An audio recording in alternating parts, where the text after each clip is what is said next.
प्रिय भाइयों और बहनों, प्रभु यीशु मसीह के नाम में नमस्कार। आज हम परमेश्वर के वचन से एक महत्वपूर्ण सत्य को समझेंगे। एक ऐसा सत्य जो यह बताता है कि जब सृष्टि करने वाला परमेश्वर एक ही है, तो फिर इस संसार में इतनी सारी भाषाएं कैसे आ गईं? क्या आपने कभी यह सोचा है? यदि परमेश्वर एक है, तो फिर संसार में सैकड़ों हजारों भाषाएं कैसे हैं? इसका उत्तर हमें बाइबल में मिलता है, स्पष्ट, सीधा और गहरा।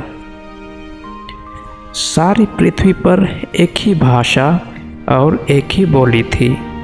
उत्पत्ति अध्याय 11 पद संख्या 1। और उन्होंने कहा, आओ हम अपने लिए एक नगर और एक गगनचुंबी मीनार बनाएं, ताकि हमारा नाम हो और हम सारी पृथ्वी पर तितर बितर ना हो। उत्पत्ति अध्याय 11 पद संख्या 4। तब यहोवा उतरा और देखा वह नगर और मीनार जिसे आदमियों ने बनाया था। यहोवा ने कहा, देखो वे सब एक ही जाति के हैं और सबकी भाषा एक ही है। अब उनके लिए कोई काम कठिन न रहेगा। आओ हम वहाँ उतरें और उनकी भाषा को ऐसा उलझाएं कि वे एक दूसरे की बात ना समझें।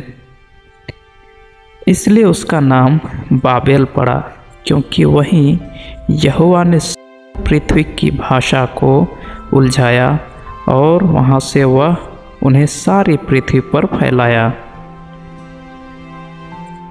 बहुभाषा की उत्पत्ति कैसे हुई? बहुभाषा की उत्पत्ति बाइबल की दृष्टि से परमेश्वर ने जब मनुष्य को बनाया तो एक ही भाषा दी, एकता की भाषा। परंतु मनुष्य की घमंड भरी सोच ने उस एकता को विरोध और स्वार्थ में बदल दिया। बाढ़ नोआ के समय की, और उसके बाद लोग फिर से बढ़े और एकत्र होने लगे। परमेश्वर की आज्ञा थी, फलो फूलो, भर जाओ और पृथ्वी पर फैल जाओ। उत्पत्ति अध्याय 9 पद संख्या 1। लेकिन मनुष्य ने कहा, हम एक शहर बनाएंगे, एक टावर बनाएंगे जो स्वर्ग तक पहुँचे, ताकि हमारा नाम हो जाए। उत्पत्ति अध्याय 11 पद संख्या 4। यह घमंड था, यह विरोध था, परमेश्वर की आज्ञा के विरुद्ध। परिणाम, परमेश्वर ने क्या किया? वह नीचे आया। उसने देखा कि लोग किस दिशा में जा रहे हैं। उसने उनके भाषा को उलझाया, यानी कंफ्यूज किया।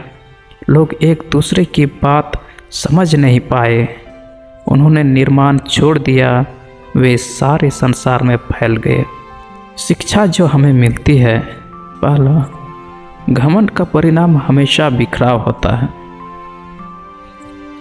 यानी मनुष्य ने कहा, हम नाम कमाएं। परमेश्वर ने कहा, यह घमंड है, इसे रोको। हमारे जीवन में भी जब हम खुद को ऊंचा करने लगते हैं, दूसरों से ऊपर समझते हैं, तब परमेश्वर हमें विनम्र करना सिखाता है। दूसरा, परमेश्वर की इच्छा मनुष्य की योजना से बड़ी होती है। मनुष्य की क्या योजना है? मनुष्य की योजना थी एक शहर, एक नाम, और परमेश्वर की योजना थी पृथ्वी भर में फैलाव, भलाई और उसकी महिमा। तीसरा, एक भाषा बिना आज्ञाकारिता के विनाशकारी है। एकता अच्छी है, परंतु अगर वह घमंड में और परमेश्वर के विरुद्ध हो तो वह विनाश लाती है। चौथा, कई भाषाएं, परमेश्वर की दया। परमेश्वर ने भाषाएं दी ताकि लोग अपनी सीमा समझे, विनम्र बने और पृथ्वी पर फैलें। नया नियम में इसका उत्तर पेंतेकोस्त का दिन, प्रेरितों के काम अध्याय 2 पद संख्या 1 से 11। बाबेल में भाषाएं बिखरी, लोग एक दूसरे से दूर हो गए। लेकिन जब पवित्र आत्मा उतरा पेंतेकोस्त के दिन, तो क्या हुआ?